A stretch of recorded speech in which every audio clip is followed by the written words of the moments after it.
అందరికీ hi, good morning, welcome to my channel P Sujatha 7685. అందరూ ఎలా ఉన్నారండి? ఏం చేస్తున్నారు? ఇదిగోండి, నేను ఏం చేశాను చూపిస్తాను. అప్పట్లో చీరలండి ఇవి. అప్పట్లో అంటే 16 సంవత్సరాల చీరలు. ఇదిగోండి, దీని బార్డర్ ఇలా ఉంది. ఇక్కడ నుంచి ఇలా ఉంది. 16 సంవత్సరాల చీర అండి. అంటే మ్యారేజ్ శారీ అండి. మ్యారేజ్ శారీ కట్టుకున్నాను. అది మనము మడత పెట్టేసి బీరువాలో పెట్టేస్తే మడత ఎలా పెడతామో అలా మడతకి మరొకొచ్చి కట్ అయిపోయి అక్కడికి చిరిగిపోతున్నట్టు అవుతుందండి. అందుకని ఒక్కసారి కట్టేసుకుందామని చెప్పేసి కట్టుకున్నానండి. ఈరోజు వీడియోలో కట్టుకున్నాను. ఎలా ఉంది ఫ్రెండ్స్? బాగుంటే కామెంట్లో కామెంట్ చేయండి. బాగాలేకపోతే బాగాలేదని చెప్పేసేయండి, పర్లేదు, నేనేం ఫీల్ అవ్వనండి. ఎందుకంటే మనకు అన్నీ అలవాటే కదండి. మంచినైనా చెడునైనా పాజిటివ్గానే తీసుకుంటాను నేను. దేన్నైనా సరే, దేన్నైనా యాక్సెప్ట్ చేస్తాను. వర్షం వలన ఇల్లు అంతా వాసన వచ్చేస్తుందండి. ముక్క వాసన వచ్చేస్తుంది. ఆ బట్టలు ఆరట్లేవు. ఎక్కడ చూసినా బట్ట తగిలించేసిన. అదిగోండి, ఎక్కడ చూసినా బట్టలే ఉన్నాయి. గలీజ్గా పెట్టుకుంది సుజాత ఇల్లు అని అనుకోవద్దండి. ఎందుకంటే బట్టలు ఆరట్లేదు. ఉతికేసాను. అవి నిన్ను ఉతికిన బట్టలు అండి, ఇంకా ఆరట్లేదు. అలాగే ఉన్నాయి, ఆరకుండా తడిగానే ఉన్నాయి. నేను ఇంకా లక్కీకి వేరే డ్రెస్ తీసుకున్నా కాబట్టి సరిపోయింది. లేదంటే ఇంకా అంతే సంగతి అండి. సో ఫ్రెండ్స్, నా శారీ అయితే బాగుంది కదా. నేను ముడిచిపోతున్నాను కదా.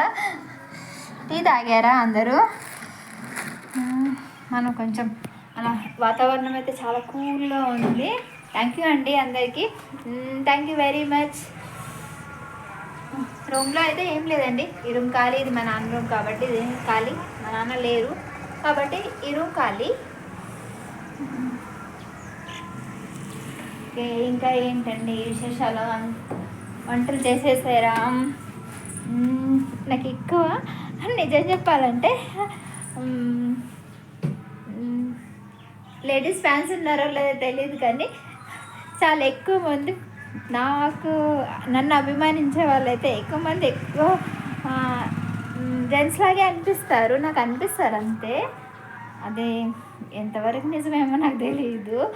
ఇక్కడంతా పాకుడు వచ్చేసిందండి. ఇదిగోండి, దీని మీద కాలు పెడితే సర్రమని జారి ఇంకా అంతే సంగతి. ఇంక పడిపోతాను ఇంకా నేను కదా. అందుకని అటు వెళ్ళాలంటే భయం వేస్తుంది. బట్టలేమో బయట వేయడము తీయడము ఇదే సరిపోతుంది. నాకు చిరాకు వచ్చేసిందండి. అందు గురించి ఇంట్లో వదిలేసాను అంతే. వచ్చేసాను బయటికి. అక్కడ ఒక పువ్వు అయ్యింది కానీ వంగిపోయింది. ఇక్కడ కూడా ఒక పువ్వు అయ్యింది, తీసుకెళ్ళి మా ఆయన ఫోటోకి పెట్టాలండి. ఏది అంటే మీకు అనిపించట్లేదు కదా, సారీ. అదిగోండి, మందారం పువ్వు. ఈ సీజన్లో ఇంకా మనము ఏదైనా విత్తనాలు ఇలా పడేసినా పర్లేదండి, నొక్కి పెట్టాల్సిన అవసరం ఏం లేదు. ఇలా విత్తనాలు ఇలా ఇసిరి పడేసినా కానీ దాని అంతలకు అయ్యే మొలిసిపోతున్నాయి. ఆ పువ్వు తీసుకెళ్ళి ఇప్పుడు రాజుకి పెడదామండి. సారీ, రాజు అంటే మా ఆయన. ఎవరో కాల్ చేస్తున్నారు, తెలీదు ఎవరో.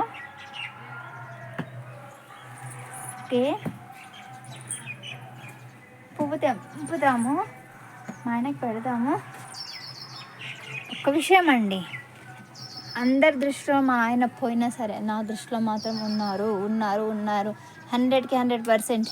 గుప్పడంత సీరియల్లో వసుధార వాదిస్తూ ఉంటుంది, రిషి సార్ చనిపోలేదు, రిషి సార్ ఉన్నారు అనేసి. అలా నేను కూడా అంటూనే ఉంటానండి. మా ఆయన ఎటు పోలేదు, చనిపోలేదు, ఉన్నారు.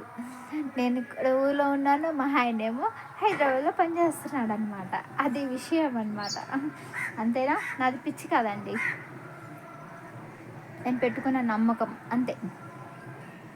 దాన్ని చూసి, ఆ సీరియల్ని చూసి నేను కాపీ కొట్టట్లేదండి. ఇది రియల్.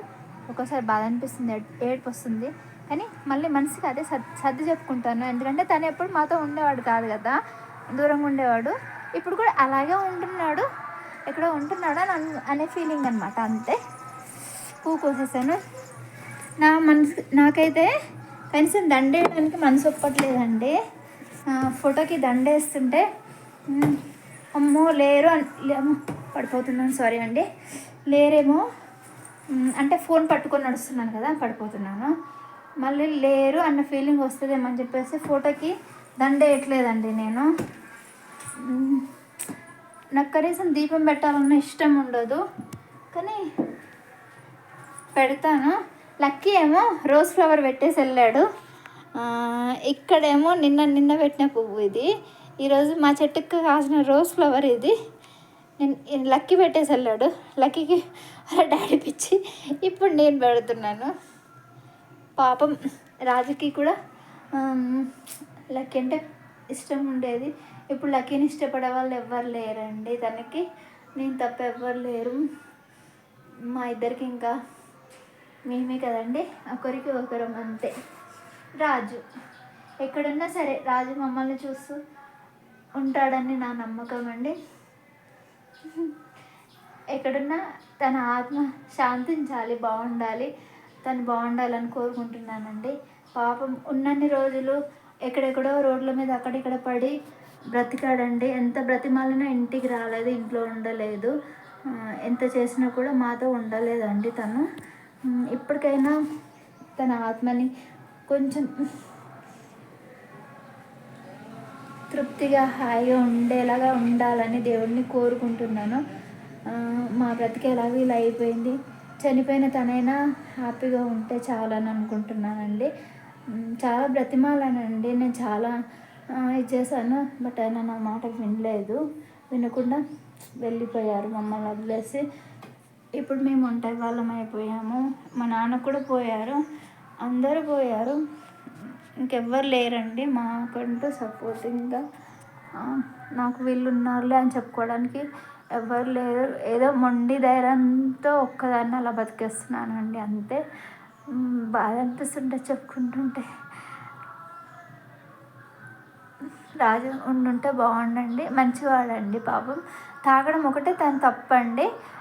అంటే దేనికైనా బానిస అయిన తర్వాత మానుకోవాలంటే చాలా కష్టం కదండి. తనను కూడా తప్పు పట్టడంలో అర్థం లేదు కదండి. తను తాగడానికి అలవాటు పడ్డాడు కాబట్టి తాగాడు, ఉండలేకపోయాడేమో తాగకుండా అని అనుకుంటాను నేను. ఉండలేక అలా చేశాడేమో, మా మీద కోపం కాదేమో అని అనుకుంటాను. అనుకొని పోనీలేండి, అలా మనకు అలా జరగాలని ఉంది, అలా జరిగిపోయింది. నెక్స్ట్ మంత్లోనే తనది చనిపోయిన రోజు వస్తుందండి. ఇంకా ఆ రోజు చేయాలంటే మనసు ప్రాణం పోతుందండి. రాజు ఏంటి, చనిపోవడం ఏంటి, ఏం చేయాలి అనేసి. కానీ ఆత్మ శాంతించాలి, బాగుండాలి, కానీ బాగుండాలి అనుకుంటే ఏదో ఒకటి చేయాలి కదండి. దేవుడు ఎప్పుడు నాకు కష్టాలే పెడుతున్నాడండి. దేవుడిని కూడా ఎవరిని ఏమనొద్దండి, మన రాత బాగాలేనప్పుడు ఎవరిని మనం ఏమన్నా దాంట్లో అర్థం అంటే ఏమి లేదు కదండి. ఓకే ఫ్రెండ్స్, కొంచెం మాటలు ఎక్కువ పడుతుంటే ఏలాగా ఉంటుంది. ఓకే ఫ్రెండ్స్, బాయ్, ఉంటాను. అందరు బాగుండండి. మన జీవితం చాలా చిన్నదండి, ప్లీజ్ అండి. తాగుతాడని చెప్పేసి బ్రతుకున్నప్పుడు చాలా తిట్టేదానండి నేను. నువ్వు చచ్చిపోయింటే బాగుండు, నువ్వు చచ్చిపోతే నువ్వు హ్యాపీగా, మేము హ్యాపీగా ఉండేవాళ్ళం అని కూడా అన్నానండి నేను. అనలేదని కాదు, అన్నాను. కానీ ఆయన పోయాక కానీ నాకు ఆయన విలువ ఏంటో నాకు అర్థం కాలేదు. సో ఎవరైనా సరే అండి, ఉన్నప్పుడు వాళ్ళ వాల్యూ మనకు తెలీదు, పోయిన తర్వాతే వాళ్ళ వాల్యూ తెలుస్తుందండి. గొడవలది ఏముందండి, చిన్న గొడవలు సర్ది చెప్పుకుంటే సరిపోతాయి అంతే తప్ప ప్రాణాలు పోతే తిరిగి రారండి. మనం పోయి చనిపోయి వాళ్ళ పక్కన పడుకున్నా కూడా వాళ్ళు లేచి రారు. కాబట్టి ఉన్నన్ని రోజులు హ్యాపీగా ఉందామండి. తాగుబోతులైనా సరే, తిరుగుబోతులైనా సరే, మనిషి తోడు ఉన్నారు అని అంటే హ్యాపీనెస్సే వేరండి. ఆ బలం వేరండి, హ్యాపీనెస్ అంటే కాదు, ఆ బలమే వేరు. భార్యకి భర్త ఉన్నాడు అన్న మాట, ఒక్క మాట అంటేనే చాలా విలువ అండి, చాలా వాల్యూ. లేడు కాబట్టి నాకు లేడు కాబట్టి నేను చెప్తున్నాను, చాలా వాల్యూ అండి. ఎవ్వరు లేడీస్కి చెప్తున్నాను స్పెషల్గా, ప్లీజ్ అండి, భర్తల్ని ఇబ్బంది పెట్టకండి. అండ్ భర్తలకు కూడా చెప్తున్నాను, అలా అని చెప్పేసి లేడీస్కి ఇబ్బంది పెడుతూ ఉండాలంటే కూడా కష్టం కదండి. ఇద్దరు కలిసిమెలిసి ఒక్కరి అభిప్రాయం ఆ, ఒకరి మీద ఒకరు ప్రేమ ఏమనాలి, ఎలా చెప్పాలి, ఒకరి మాట ఒకరు వింటూ హాయిగా హ్యాపీగా లైఫ్ లీడ్ చేయండి. గొడవలు పడుతూ మనం తీసుకుపోయేది ఏదీ లేదండి, ఏమీ లేదండి. నేను నా కంటి ముందల 7-8 సావులు మా ఇంట్లోనే చూశానండి. వాళ్ళు ఏం తీసుకెళ్ళారంటే ఏం తీసుకెళ్ళలేదు. అంతే. మనం ఎందుకు కొట్టుకొని ఉన్న రోజులు ఎందుకు కొట్టుకొని సావాలి? నేను చాలా చేశానండి, అందు గురించి చెప్తున్నాను. ఏదో అంటారు కదా సామెత, మొగుడు చచ్చాక ముండ బుద్ధిమంతురాలు అయిందన్నట్టుగా నా మొగుడు చచ్చాక నాకు బుద్ధి వచ్చిందండి. అయ్యో నా దూరం అయిపోయాడే అనేసి అనిపించింది. అయినా దాంట్లో నా తప్పేం లేదండి. తను నా దగ్గర ఉండకుండా నేను పనికి వెళ్తానని చెప్పేసి వెళ్ళి చనిపోయాడు. సో నెక్స్ట్ మంత్ తన చనిపోయిన రోజండి. ఏదో ఒకటి నాకు తోచింది చేయాలండి. ఓకే ఫ్రెండ్స్, స్కిప్ చేయకుండా కొంచెం నా ఛానల్ని మానిటైజేషన్ అయ్యేలాగా చూసే బాధ్యత మీదేనండి. ప్లీజ్ ఎవరైనా కొత్తగా చూస్తున్న వాళ్ళైతే నా ఛానల్ని సబ్స్క్రైబ్ చేసుకోండి. సుజాత 7685 అండి. ఓకే ఫ్రెండ్స్, బాయ్, ఉంటాను. థ్యాంక్ యూ అండి అందరికీ. ఓపికతో నా మాటలు ఒకవేళ విన్న వాళ్ళకి థ్యాంక్ యూ వెరీ మచ్ అండి. Thank you, bye.